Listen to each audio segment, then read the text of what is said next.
Rocket by Ray Bradbury.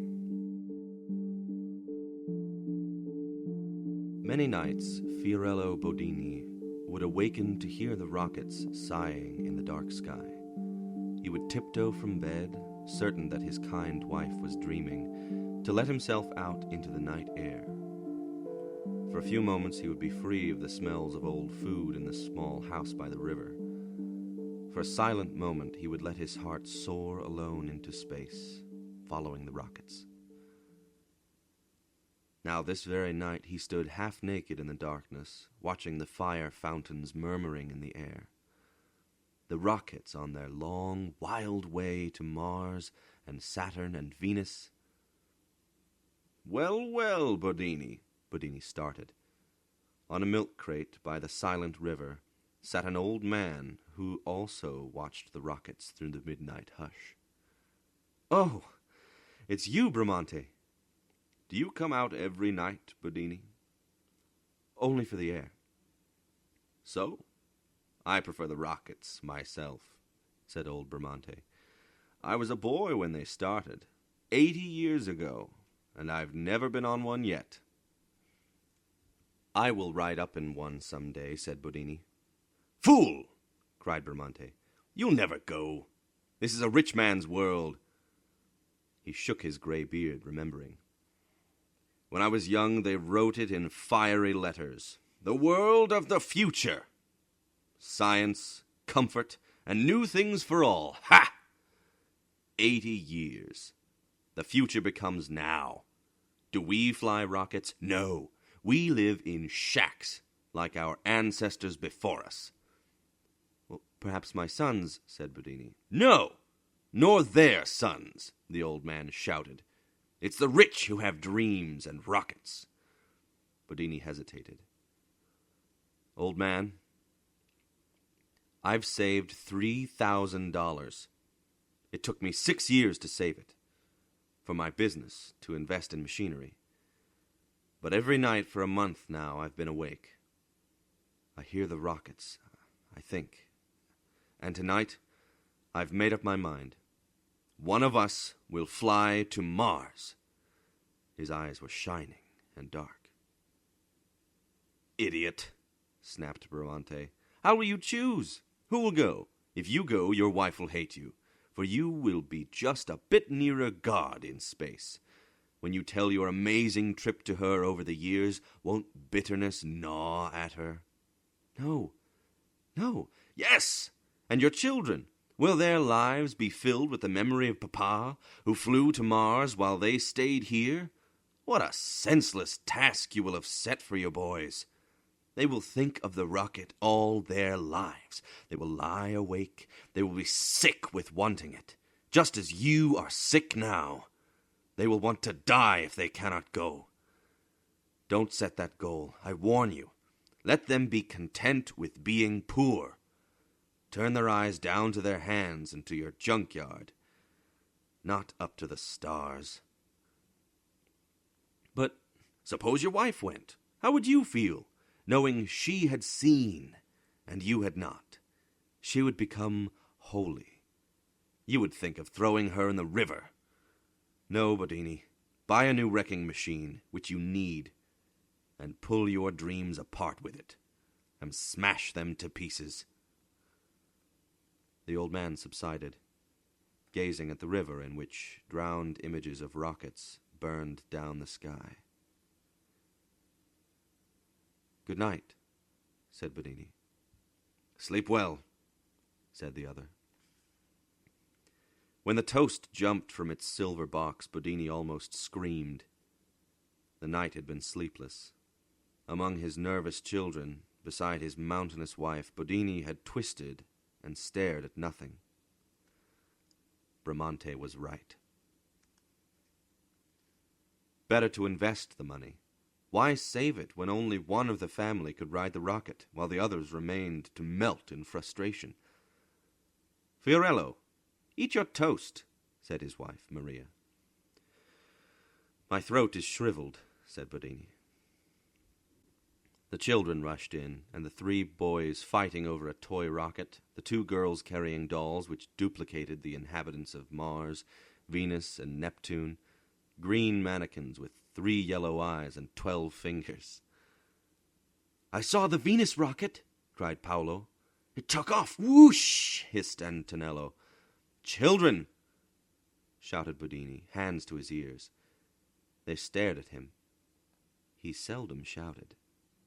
Bodini arose. "Listen, all of you," he said. "I have enough money to take one of us on the Mars rocket." Everyone yelled. "You understand?" he asked. "Only one of us." "Who?" Me, cried the children. "You," said Maria. "You," said Bodini to her. They all fell silent. The children reconsidered. "Let Lorenzo go. He's oldest." "Let Miriamne go. She's a girl." "Think what you would see," said Bodini's wife to him. But her eyes were strange. Her voice shook. "The meteors like fish. The universe. The moon. Someone should go who could tell it well on returning." "You have a way with words." "Nonsense. So have you," he objected. Everyone trembled. "Here," said Bodini unhappily. From a broom he broke straws of various lengths. "The short straw wins." He held out his tight fist. "Choose." Solemnly, each took his turn. Long straw. Long straw. Another. Long straw. The children finished. The room was quiet. 2 straws remained. Bodini felt his heart ache in him. "Now," he whispered. "Maria." She drew. "The short straw," she said. "Ah," sighed Lorenzo, half happy, half sad. "Mama goes to Mars." Bodini tried to smile. "Congratulations. I will buy your ticket today." "Wait, Fiorello." "You can leave next week," he murmured. She saw the sad eyes of her children upon her, with the smiles beneath their straight, large noses. She returned the straw slowly to her husband.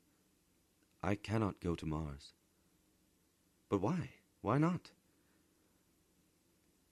"I will be busy with another child." "What?" She would not look at him. "It wouldn't do for me to travel in my condition." He took her by the elbow. "Is this the truth? Draw again. Start over." "Why didn't you tell me before?" he said, incredulously. "I didn't remember." "Maria, Maria," he whispered, patting her face. He turned to the children. "Draw again." Paolo immediately drew the short straw. "I go to Mars!" he danced wildly. "Thank you, Father!" The other children edged away. "That's swell, Paolo." Paolo stopped smiling to examine his parents and his brothers and sisters. "I can go, can't I?" he asked uncertainly. "Yes." "And you'll like me when I come back?"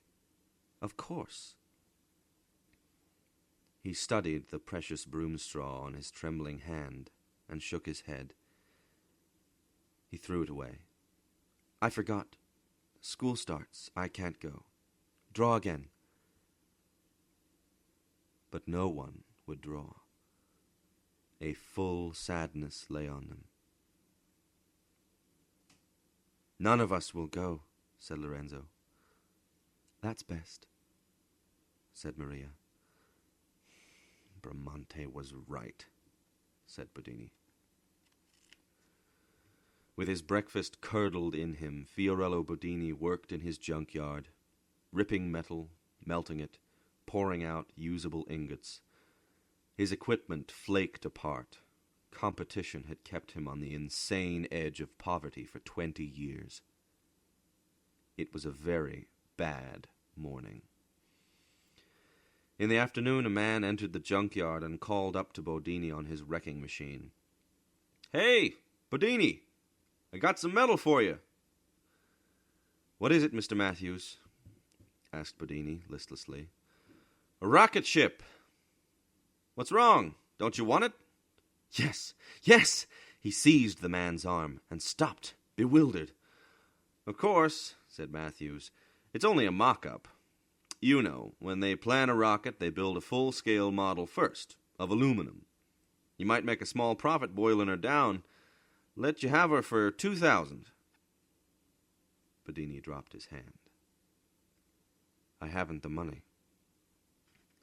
"Sorry. Thought I'd help you. Last time we talked, you said how everyone outbid you on junk. Thought I'd slip this to you on the QT. Well, I need new equipment. I saved money for that." "I understand. If I bought your rocket, I wouldn't even be able to melt it down. My aluminum furnace broke down last week." "Sure.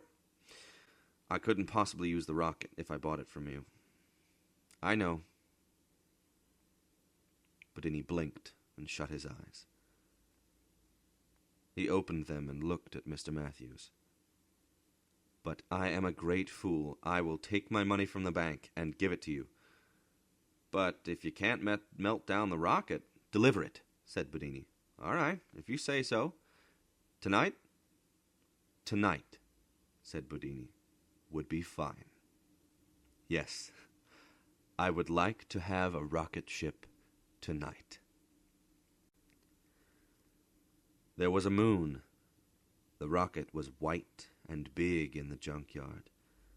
It held the whiteness of the moon and the blueness of the stars.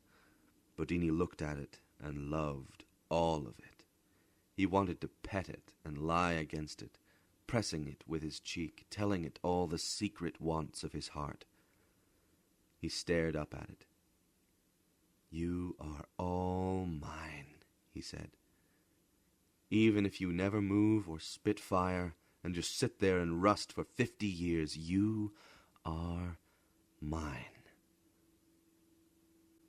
The rocket smelled of time and distance. It was like walking into a clock. It was finished with Swiss delicacy. One might wear it on one's watch fob. "I might even sleep here tonight," Bodini whispered excitedly. He sat in the pilot's seat. He touched a lever. He hummed in his shut mouth, his eyes closed. The humming grew louder, louder, higher, higher, wilder, stranger, more exhilarating, trembling in him and leaning him forward and pulling him and the ship in a roaring silence and in a kind of metal screaming, while his fists flew over the controls. His eyes shut, quivered, and the sound grew and grew until it was a fire, a strength, a lifting and a pushing of power that threatened to tear him in half. He gasped. He hummed again and did not stop, for it could not be stopped. It could only go on, his eyes tighter, his heart furious. "Taking off!" he screamed. The jolting concussion, the thunder, "The moon!" he cried, eyes blind, tight. "The meteors!" The silent rush in volcanic light. "Mars! Oh, yes, Mars! Mars!"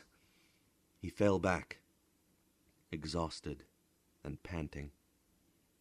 His shaking hands came loose of the controls, and his head tilted wildly. He sat for a long time, breathing in and out, his heart slowing. Slowly, slowly, he opened his eyes. The junkyard was still there. He sat motionless. He looked at the heaped piles of metal for a minute, his eyes never leaving them. Then, leaping up, he kicked the levers. "Take off, blast you!" The ship was silent. Out in the night air, stumbling, He started the fierce motor of his terrible wrecking machine and advanced upon the rocket. He maneuvered the massive weights into the moonlight sky. He readied his trembling hands to plunge the weights, to smash, to rip apart his insolently false dream. This silly thing for which he had paid his money, which would not move, which would not do his bidding. "I'll teach you!" he shouted. But his hand stayed. The silver rocket lay in the light of the moon, and beyond the rocket stood the yellow lights of his home, a block away, burning warmly. He heard the family radio playing some distant music. He sat for half an hour considering the rocket and the house lights, and his eyes narrowed and grew wide. He stepped down from the wrecking machine and began to walk, and as he walked he began to laugh, and when he reached the back door of his house, he took a deep breath and called, "Maria! Maria! Start packing! We're going to Mars!" I can't believe it. You will. The children balanced in the windy yard, under the glowing rocket, not touching it yet. They started to cry. Maria looked at her husband. "What have you done?" she said. "Taken our money for this? It will never fly." "It will fly," he said, looking at it. "Rocket ships cost millions. Have you millions?" "It will fly," he repeated steadily. "Now go to the house, all of you. I have phone calls to make, work to do. Tomorrow we leave. Tell no one, understand? It is a secret." The children edged off from the rocket, stumbling. He saw their small, feverish faces in the house windows, far away. Maria had not moved. "You have ruined us," she said. "Our money used for this thing, when it should have been spent on equipment." "You will see," he said. Without a word, she turned away. "God help me," he whispered, and started to work. Through the midnight hours, trucks arrived, packages were delivered, and Bodini, smiling, exhausted his bank accounts. With blowtorch and metal stripping, he assaulted the rocket, added, took away, worked fiery magics and secret insults upon it. He bolted 9 ancient automobile motors into the rocket's empty engine room. Then he welded the engine room shut, so no one could see his hidden labor. At dawn he entered the kitchen. "Maria," he said, "I'm ready for breakfast." She would not speak to him. At sunset he called to the children, "We're ready. Come on." The house was silent. "I've locked them in the closet," said Maria. "What do you mean?" he demanded. "You'll be killed in that rocket," she said. "What kind of rocket can you buy for $2,000? A bad one." "Listen to me, Maria. It will blow up. Anyway, you are no pilot." "Nevertheless, I can fly this ship. I have fixed it." "You have gone mad," she said. "Where is the key to the closet?" "I have it here." He put out his hand. "Give it to me." She handed it to him. "You will kill them." No. Yes, you will. I feel it." He stood before her. "You won't come along?" "I'll stay here," she said. "You will understand. You will see then," he said, and smiled. He unlocked the closet. "Come, children. Follow your father." "Goodbye. Goodbye, Mama." She stayed in the kitchen window, looking out at them, very straight and silent. At the door of the rocket, the father said, "Children, this is a swift rocket. We will be gone only a short while. You must come back to school, and I to my business." He took each of their hands in turn. "Listen, this rocket is very old. and will fly only one more journey. It will not fly again. This will be the one trip of your life. Keep your eyes wide. Yes, Papa. Listen. Keep your ears clean. Smell the smells of a rocket. Feel, remember. So when you return, you will talk of it all the rest of your lives. Yes, Papa. The ship was quiet as a stopped clock. The airlock hissed shut behind them. He strapped them all like tiny mummies into rubber hammocks. Ready? He called. Ready! They all replied. Blast off! He jerked 10 switches. The rocket thundered and leaped. The children danced in their hammocks, screaming, We're moving! We're off! Look! Here comes the moon! The moon dreamed by. Meteors broke into fireworks. Time flowed away in a serpentine of gas. The children shouted. Released from their hammocks hours later, they peered from the ports. There's Earth! There's Mars! The rocket dropped pink petals of fire while the hour dials spun. The child eyes dropped shut. At last they hung like drunken moths in their cocoon hammocks. Good, whispered Bodini, alone. He tiptoed from the control room to stand for a long moment, fearful at the airlock. He pressed a button. The airlock door swung wide. He stepped out. Into space. Into inky tides of meteor and gaseous torch. Into swift mileages and infinite dimensions. No. Bodini smiled. All about the quivering rocket lay the junkyard. Rusting, unchanged, there stood the padlocked junkyard gate, the little silent house by the river, the kitchen window lighted, and the river going down to the same sea. And in the center of the junkyard, manufacturing a magic dream, lay the quivering, purring rocket, shaking and roaring, bouncing the netted children like flies in a web. Maria stood in the kitchen window. He waved to her and smiled. He could not see if she waved or not. A small wave, perhaps. A small smile. The sun was rising. Bodini withdrew hastily into the rocket. Silence. All still slept. He breathed easily. Tying himself into a hammock, he closed his eyes. To himself he prayed, Oh, let nothing happen to the illusion in the next 6 days. Let all of space come and go, and red Mars come up under our ship, and the moons of Mars, and let there be no flaws in the color film. Let there be 3 dimensions. Let nothing go wrong with the hidden mirrors and screens that mold the fine illusion. Let time pass without crisis. He awoke. Red Mars floated near the rocket. Papa! The children thrashed to be free. Bodini looked and saw red Mars, and it was good, and there was no flaw in it, and he was very happy. At sunset on the 7th day, the rocket stopped shuddering.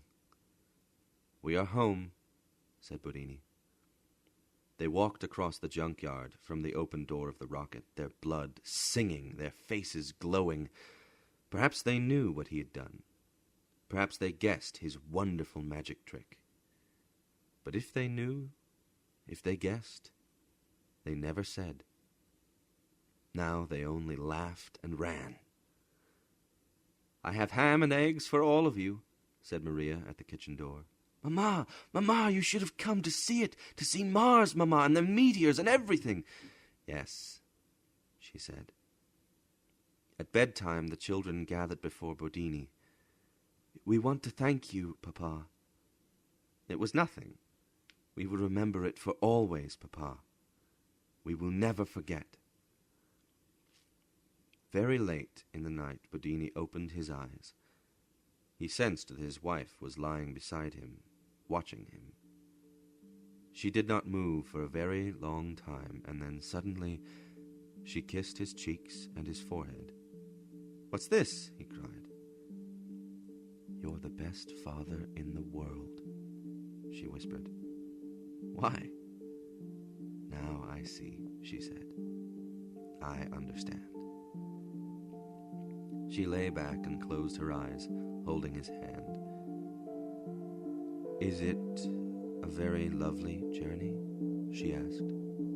"Yes," he said. "Perhaps," she said, "perhaps some night you might take me on just a little trip, do you think?" "Just a little one, perhaps," he